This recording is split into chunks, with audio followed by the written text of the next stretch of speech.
All right, looks like we are recording and we're live on YouTube, so we're ready. All right. This meeting can be accessed via Zoom or the city's YouTube channel. If there's anyone who would like to address City Council or comment during this meeting, you must access the meeting via Zoom to comment. For safety precautions, if you would like the Zoom link to join the meeting, please email the Clerk of Council at KZEILMAN@WYOMINGOHIO.gov. This information about how to obtain the Zoom link has also been included on the City Council agenda for tonight's meeting, which is available on the city's website.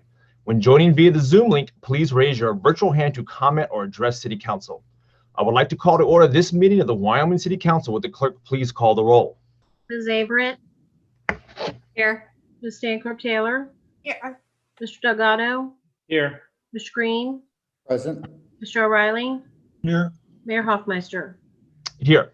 Before we begin the consent agenda, I would just like to welcome and give my best wishes to Zach Green on his healthy recovery.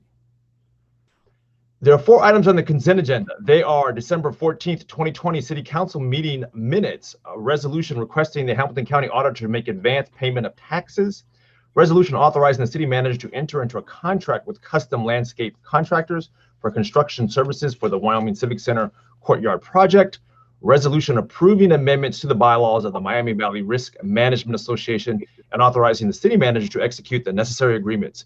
Do I hear a motion with respect to the consent agenda? So moved. Second? Second. Having been moved and seconded to approve the consent agenda items, all those in favor, please signify by saying yes. Yes. Those opposed? The motion carries. Move on to special reports. Are there any questions or comments on the special reports? Jim, do you have a report from OKI or First Suburbs?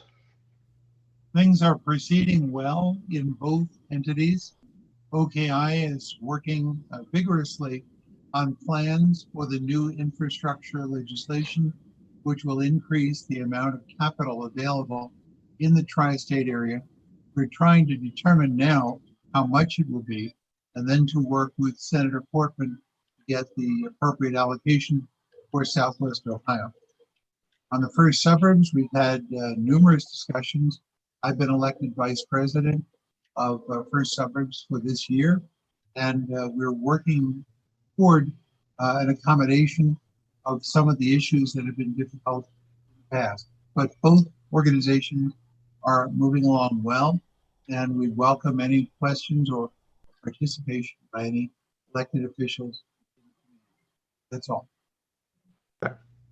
We will now hear a report from the acting city manager. Well, I wanted to give you guys some exciting news that the city received notice that has been awarded the Tree City USA designation for 2019.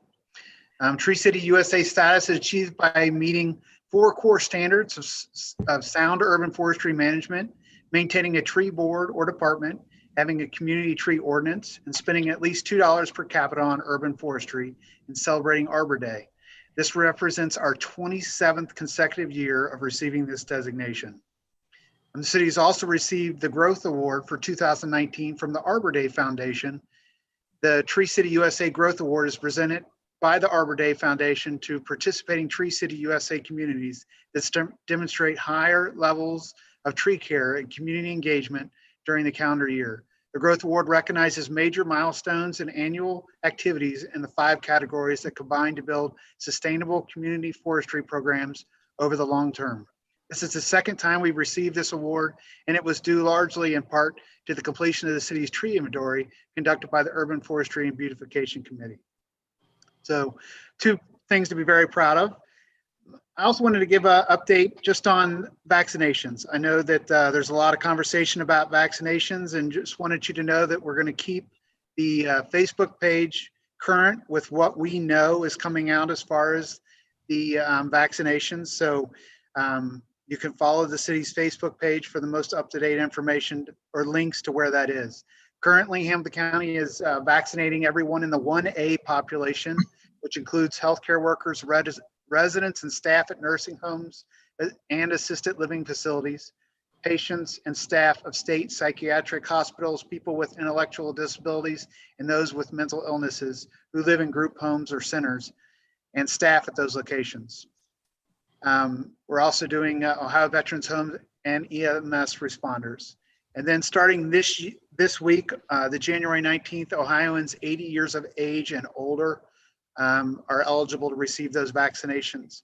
You can go to Hamilton County's website and register to be notified when your current group is eligible to receive the vaccination.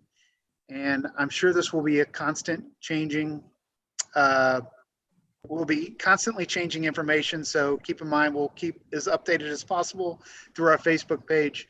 So if you want to monitor that to get the most updated information. Also want to let everybody know that the 2021 tax forms are now posted on the city's website, and paper copies are available in the lobby during normal business hours. And finally, just a reminder that our February council meeting will be on February 15th. I'm sorry, it's on February 16th because President's Day is on February 15th. So the council meeting in February will be on Tuesday night, February 16th at 7 p.m. That's all I got. Hey, Rusty, can I ask a quick question on that? Okay. So for the county website, is anyone should sign up, and then that's so they can contact you when your demographic is eligible, right? That's correct. Okay. It is not registering to get the vaccine. It is simply being told when your group is available. Okay, got it. Thank you. Yes, Jim.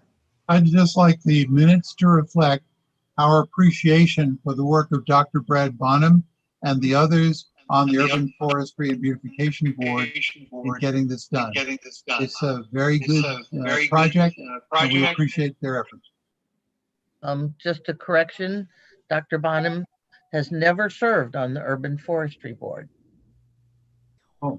It was Todd Wales who did the tree inventory. Yeah, Todd did most of the work. He did a great job. I counted a lot of ash trees in my day. Yeah, but All right. Thank you. Are there any other council committee reports not otherwise on the agenda? Are there any special committee reports not otherwise on the agenda? We have reached the point in our meeting where a citizen may express an opinion, make a statement, address a concern, or ask a question on any subject that is not otherwise on the agenda. If there's anyone who would like to address City Council, you must access the meeting via Zoom to comment. For safety precautions, if you would like the Zoom link to join the meeting, please email the Clerk of Council at KZEILMAN@WYOMINGOHIO.gov.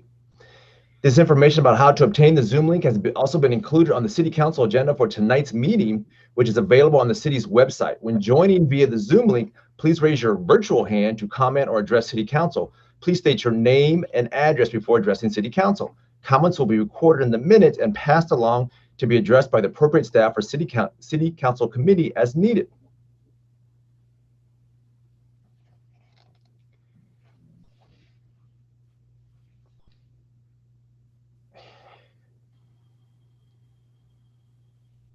No one's raising a virtual hand. No virtual hands. Okay. All right. Hearing now, we'll move on to the next item of business. Proclamation declaring Black History Month. A proclamation of the mayor and the council of the city of Wyoming.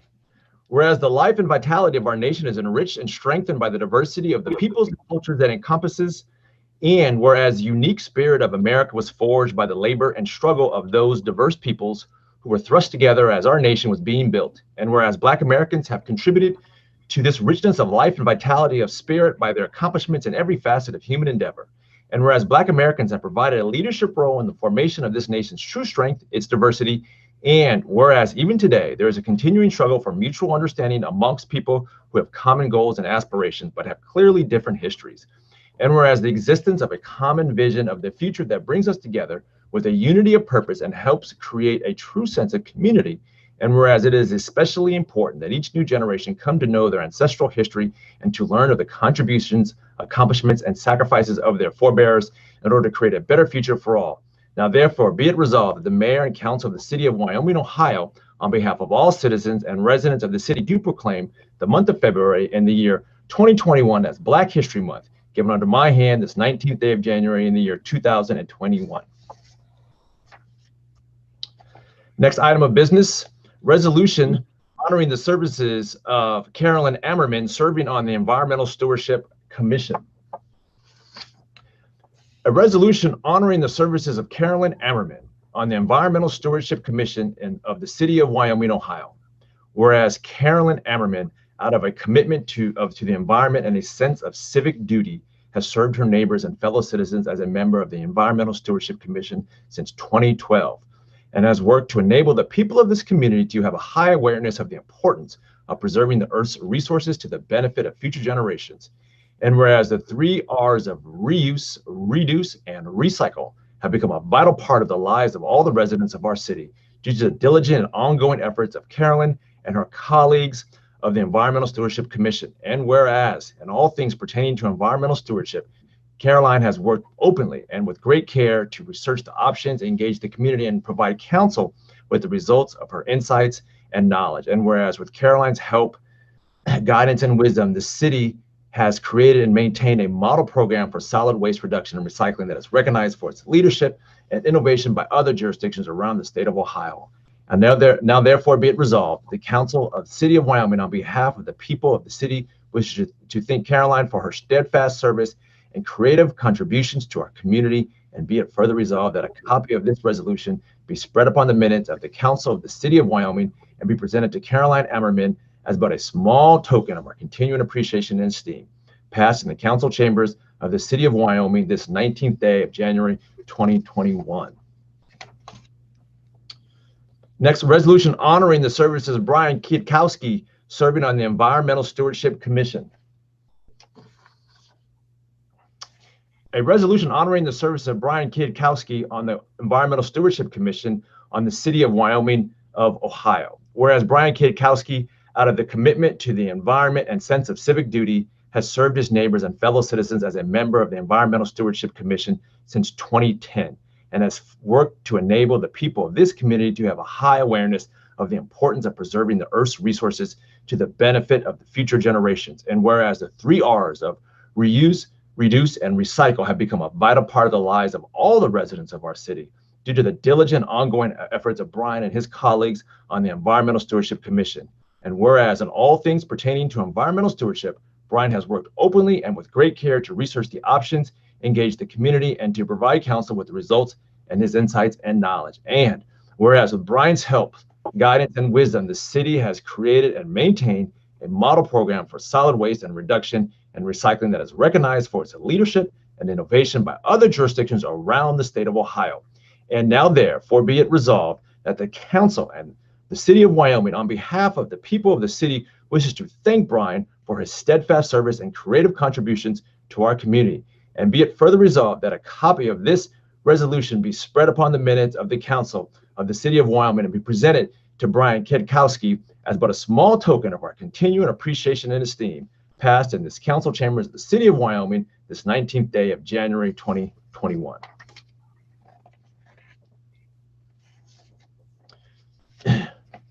Resolution honoring the services of Margie Carlton serving on the Promote Wyoming Commission.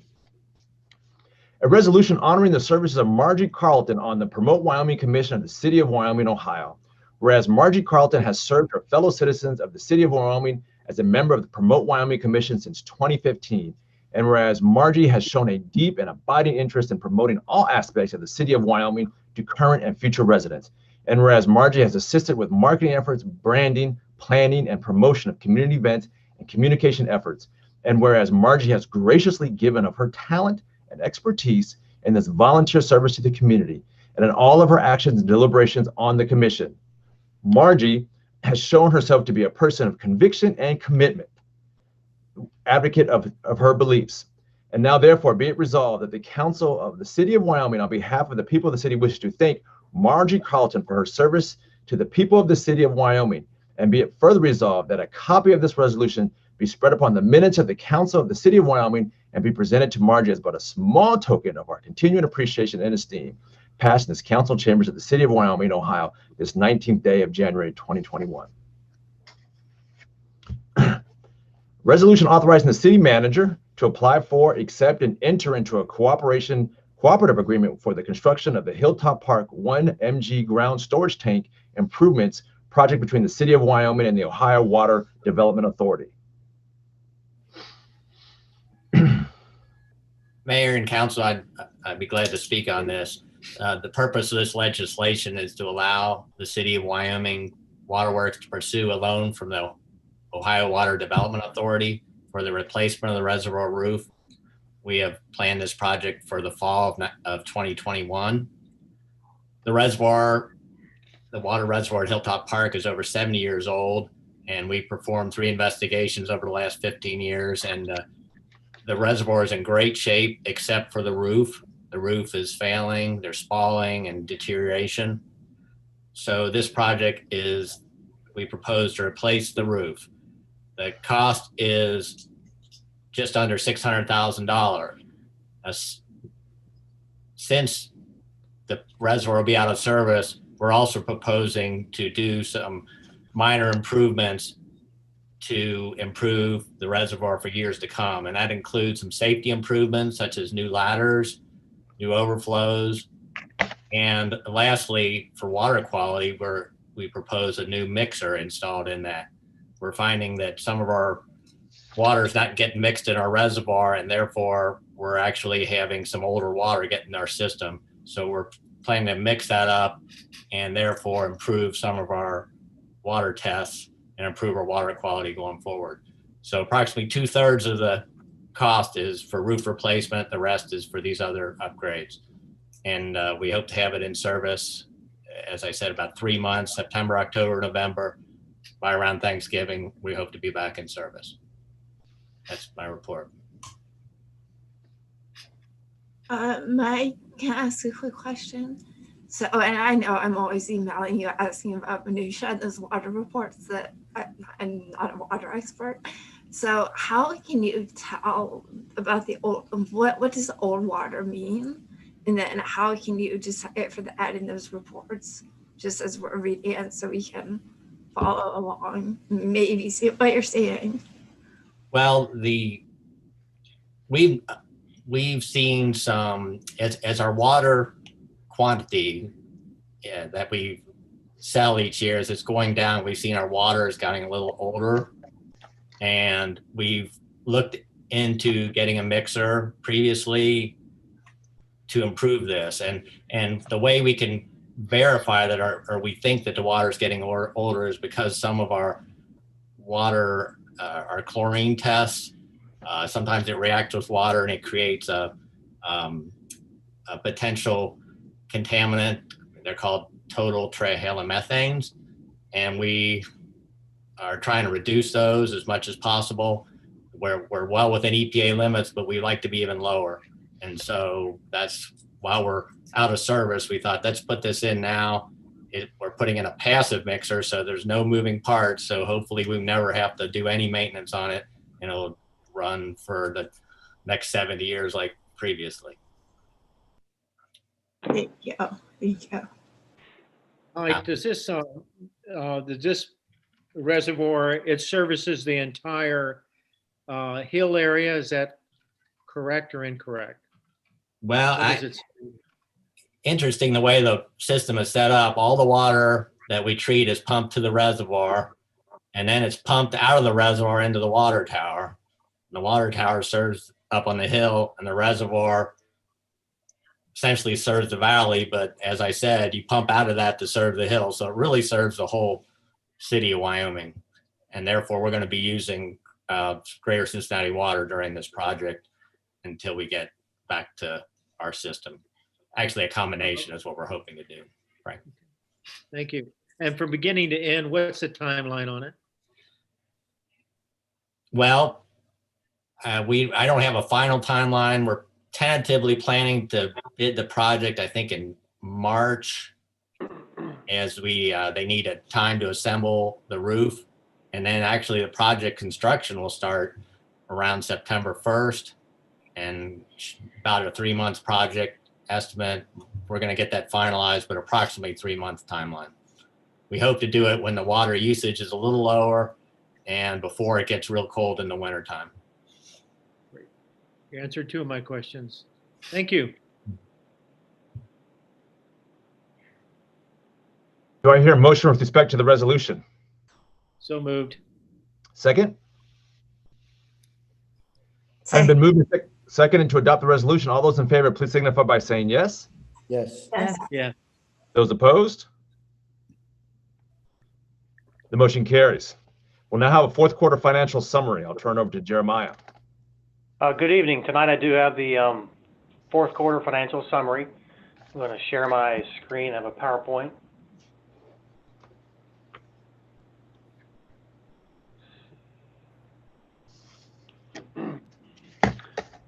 Okay, so I'll start off, obviously, like we typically do, the first few slides will highlight the general fund for 2020. In 2020, the total general fund revenue was just under $11 million. You can see $10,974,000. The majority of that is made up of tax receipts, tax revenue from real estate and income tax receipts. And I'll provide some more highlights on those two revenue sources in a second here. But you can see some of the other revenue sources are comprised of the local government fund, cigarette liquor receipts, which were a little bit lower. It's not a significant source of revenue, but lower than normal due to the pandemic. Charges for services of $162,000. Most of that is comprised of our paramedic EMS revenue for runs. Permits, the majority is building permits. You have court cost fines and forfeitures. And in the general fund, our interest earnings of $68,000, and then other revenue sources of just over $800,000. And the other revenue sources are comprised of a number of different things, from cable franchise fees, rental income, Rumpke stickers, the telephone franchise fees, and also we've received several reimbursements of our Bureau of Workers' Comp premiums. Some of that has been in the news where they're refunding public and private employers premiums paid in prior years. So a significant portion, some of that is made up of that as well. And as you can see, our tax revenue comprises just under 90, so 60 or 89%. Typically, it's 89 to 90% of our revenue is from income tax and property tax receipts, and the other categories make up approximately 10 to 11% each year.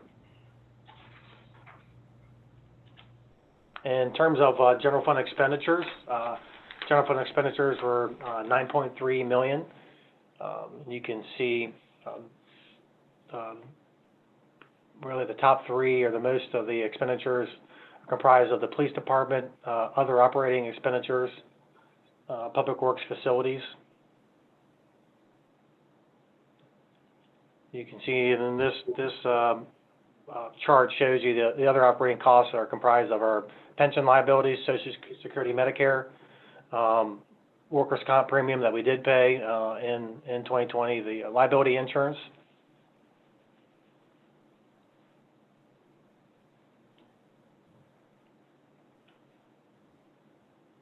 And just a few highlights. Income tax receipts were down just slightly compared to 2019. Property tax receipts were on budget. They are on target. Our expenses, we spent about 88.6% of our budgeted amount compared to 100% of the year complete. So with income tax receipts, did exceed our budgeted amount for 2020. We did budget, just to highlight this quickly, a decline, a potential decline in 2021.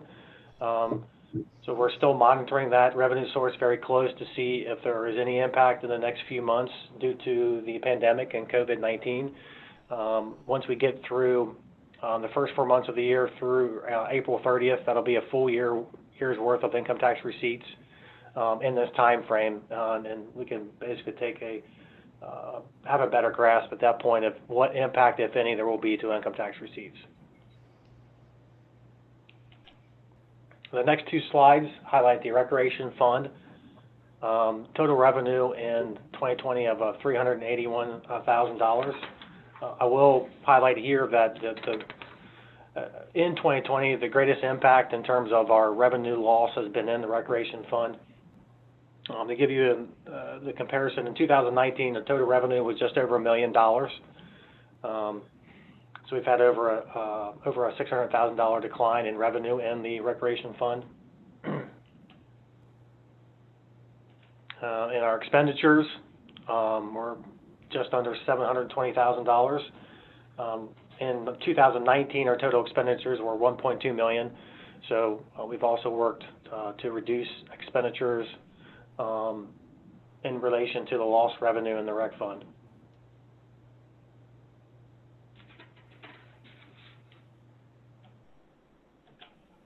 And the next slide highlights our capital improvement and waterworks capital improvement funds. So they highlight the debt service that the city paid, and also any capital projects.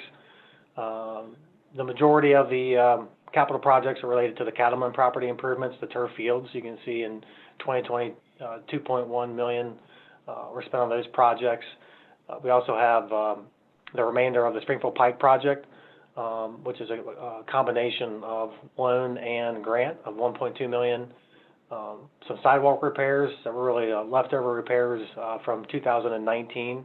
The actual cash expense occurred in 2020. And then I think the Civic Center patios is a project that's ongoing, and that is some of the engineer costs related to the Civic Center patio. We also paid out debt service of $1.6 million in 2020. And in the Waterworks Capital Improvement Fund, the expenditures were $424,000. The majority of that was debt service, about $302,000 in debt service, and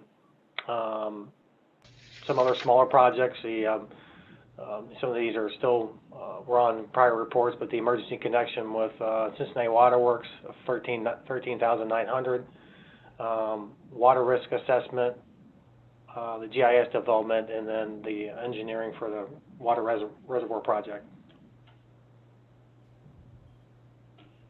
And the water revenue fund, you can see revenue is up in 2020. It's one of the things, the impacts of the pandemic COVID-19. There was more water usage in homes in 2020, so revenue is up.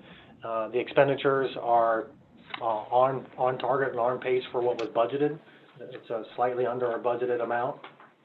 So the water fund had a healthy year in 2020, exceeded our revenue estimates, and again, the expenditures were slightly under what we had budgeted for 2020.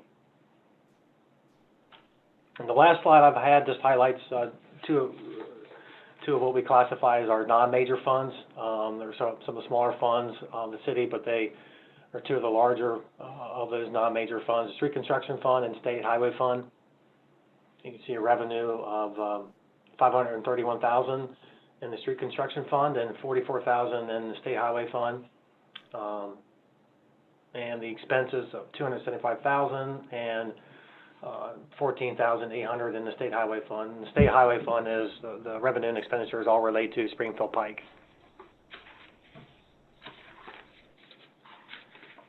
And that's all I have tonight, unless there are any questions regarding the summary for 2020. I have a question for Jeremiah, please.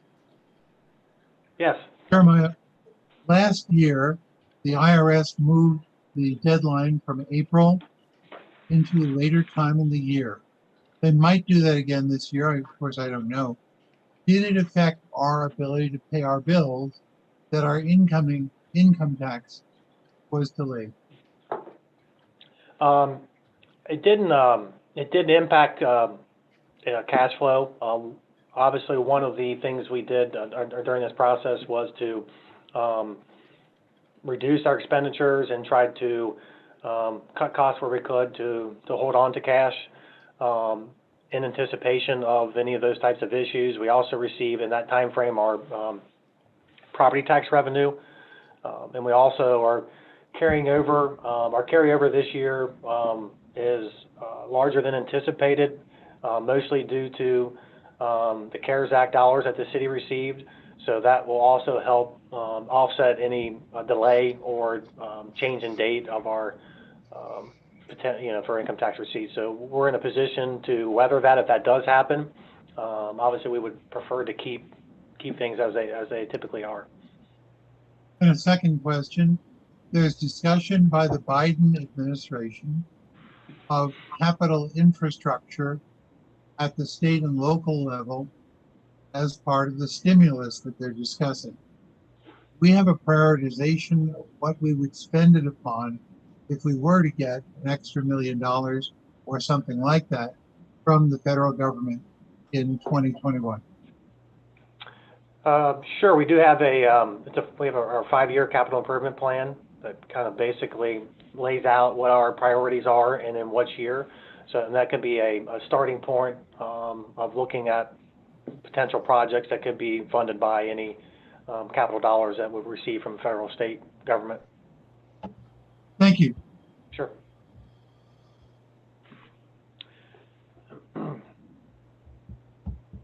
Jeremiah, a quick question.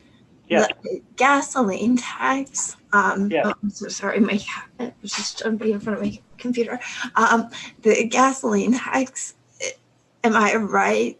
I don't really know. I have a question. I'm not asking if I'm right about this at all. To me, I thought perhaps I was concerned that might be lower than what we had expected. I don't know if that's linked. So say, people are using more using more gas in a particular year or less. Does that fluctuate in that year? Or is the amount of money we saw for 2020, does that reflect gas usage from 20? I'm so sorry, my cat is getting involved here. Does that reflect gas usage from 2019 or 2020? Because people are driving less. That's why I'm asking.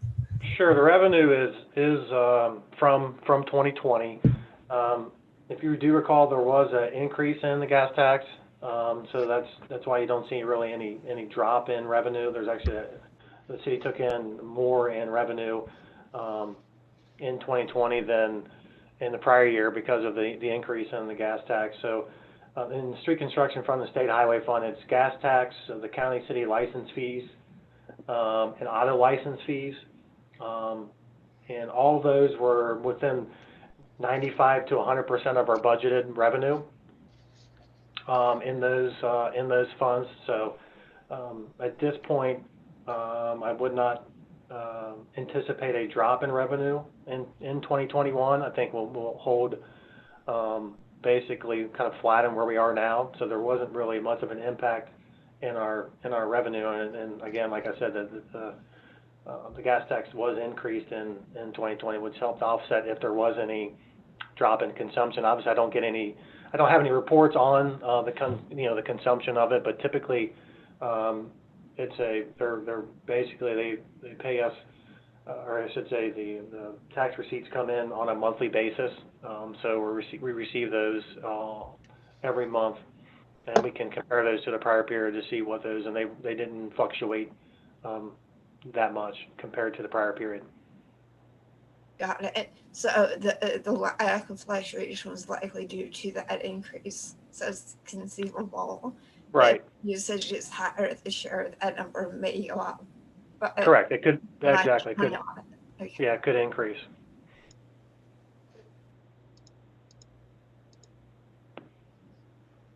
Thank you. Sure, you're welcome.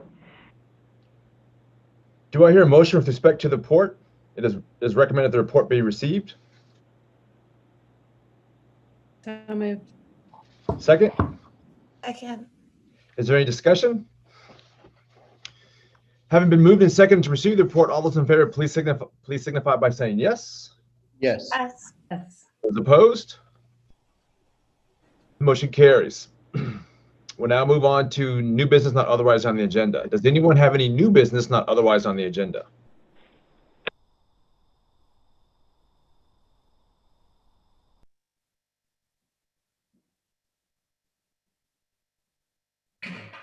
We will now move on to miscellaneous. Jim.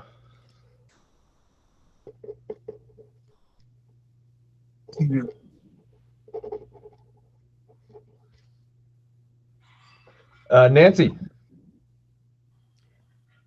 Yeah, I just wanted to bring up, I emailed a little bit with Sarah Kleinschmidt. She's one of the physicians that spoke to council back in July when we were considering the mask ordinance, because the county is purple and there's now, the virus is now mutating.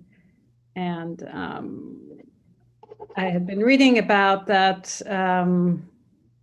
in the US, we probably have a few months to prepare before we have a surge based on the new mutations.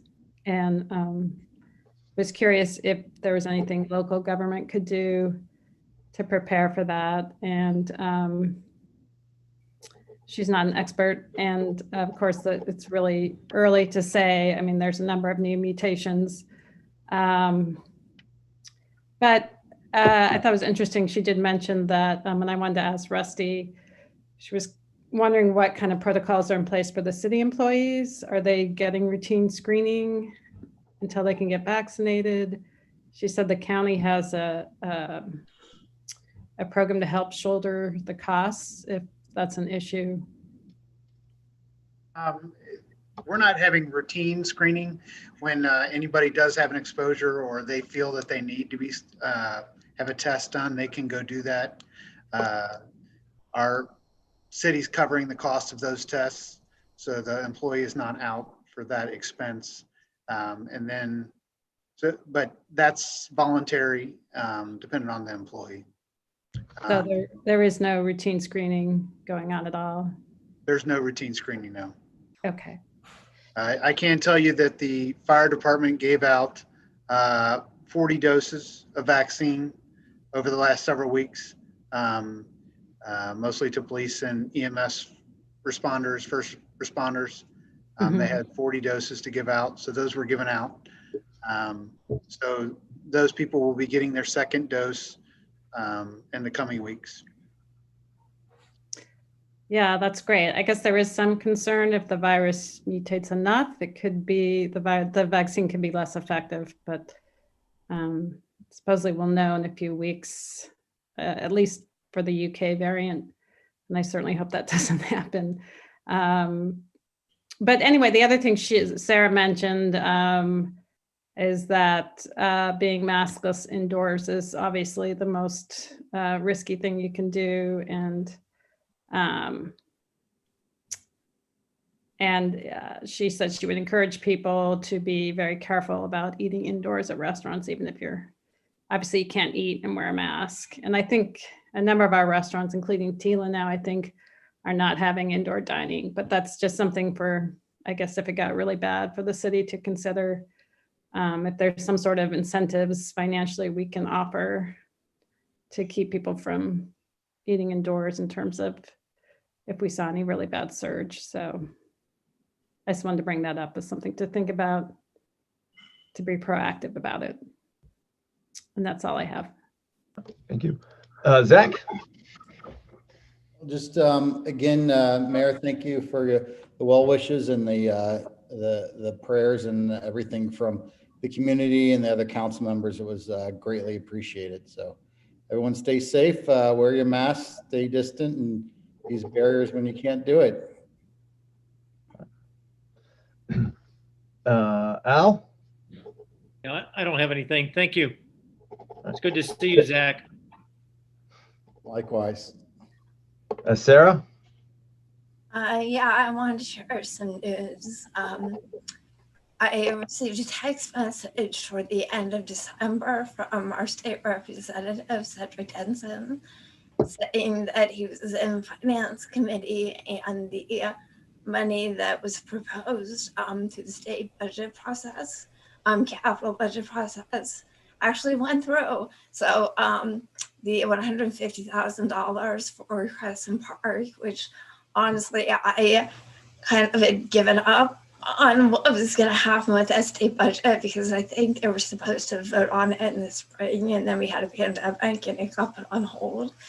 But many programs that had kind of made it through the same hurdle we had didn't make it through into the final budget. But Representative Denson fought for us, and so that money will be available. Rachel also was able to secure some other funding through a community development block grant. So the big chunks of money for that program have been secured. The block grant will be for, as it is now, planned for 2022, which is where we have placed Crescent on the capital improvement program budget for the city, and state money can flex. So you could go this year or next year. If it rains money down on us, all that those dollars could shift to this year if need be. But as we're dealing with so many unknowns, it's good to know it's also out there and ready for us in 2022. So a bit of good news in the midst of all of it. So we have that to look forward to. And thank you, Rusty, because he took my call and I was jumping up and down and screaming. And I think he thought maybe I've been hit by a truck or was really happy. And he waited patiently for me to explain, no, I'm happy. This is me happy if you got the money. So that's it. Thanks, everyone. Good job. I would just say be safe and look out for your neighbors. Now we'll move on to the excusal of absent members. Do I hear a motion to excuse Mr. Leroy? So moved. Second? Second. Having been moved and second to excuse Mr. Leroy, would the clerk please call the roll? Mr. Green, Yes. Mr. O'Reilly, Ms. Averett, Yes. Ms. Stancorp Taylor, Yes. Mr. Delgado, Yes. Mayor Hoffmeister. Yes, the motion carries. We will now move to executive session.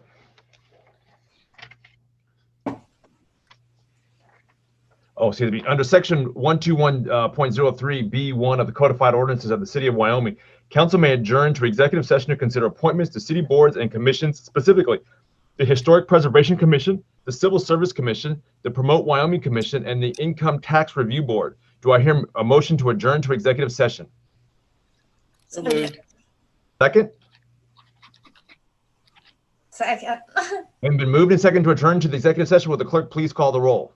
Ms. Averett, Yes. Ms. Stancorp Taylor, Yes. Mr. Delgado, Yes. Mr. Green, Yes. Mr. O'Reilly, Yes. Mayor Hoffmeister. Yes, council's adjourned to executive session.